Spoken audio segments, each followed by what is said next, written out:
আজকে তৈরি করে দেখাবো বাঁধাকপির পাকোড়া অথবা ক্যাবেজ পাকোড়া। প্রথমেই বাঁধাকপিগুলোকে গ্রেটারে গ্রেট করে নিয়েছিলাম এবং তার সাথে দিয়ে দিয়েছি অল্প একটু পেঁয়াজকলি। এবার দিয়ে দিচ্ছি হলুদের গুঁড়া, মরিচের গুঁড়া, গোলমরিচের গুঁড়া, সবগুলোই আমি প্রায় আধা চামচের মতন করে দিয়েছি। এবারে দিয়ে দিব জিরার গুঁড়া। জিরার গুঁড়া দিলাম 1/3 চামচের মতন। এ পর্যায়ে দিয়ে দিব অল্প একটু চাট মশলা। চাট মশলাটা দেওয়া হয়ে গেলে এর মধ্যে দিয়ে দিব 2 টেবিল চামচ পরিমাণ ময়দা। আপনারা চাইলে আটাও ব্যবহার করতে পারেন। এবারে সব কিছু মাখিয়ে নেওয়ার পালা। ও লবণও দিতে হবে, কিন্তু দিয়েছিলাম প্রায় 1 চামচের মতন লবণ। এবারে দিয়ে দিচ্ছি 1/2 কাপের মতন পেঁয়াজ কুচি,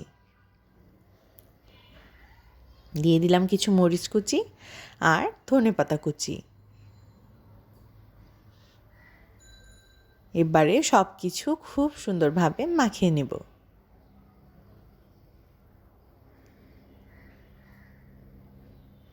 যত সুন্দরভাবে মাখিয়ে নেবেন ঠিক তত মজা হবে খেতে, কারণ তখন মশলাগুলো খুব সুন্দরভাবে সবটুকু বাঁধাকপির সঙ্গে মিশে যাবে।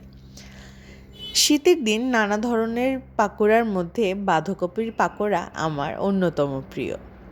এবারে ভেজে নিচ্ছি।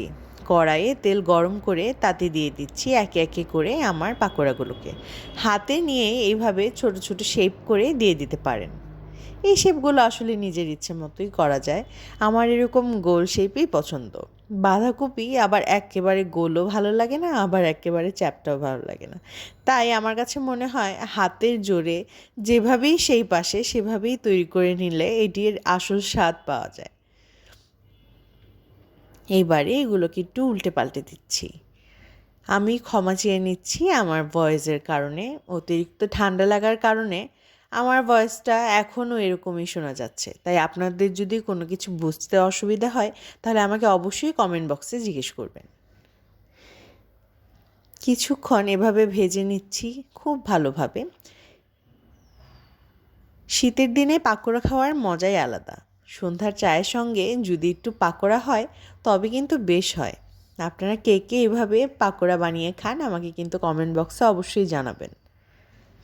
আমার পাকোড়াগুলো একেবারে তৈরি হয়ে এসেছে।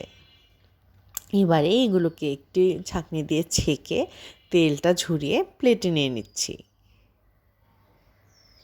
এবারে খেয়ে নেওয়ার পালা। কেমন লাগলো আজকের ভিডিও আমাকে কিন্তু জানাতে একেবারেই ভুলবেন না। সবাই ভালো থাকবেন, সুস্থ থাকবেন। ধন্যবাদ।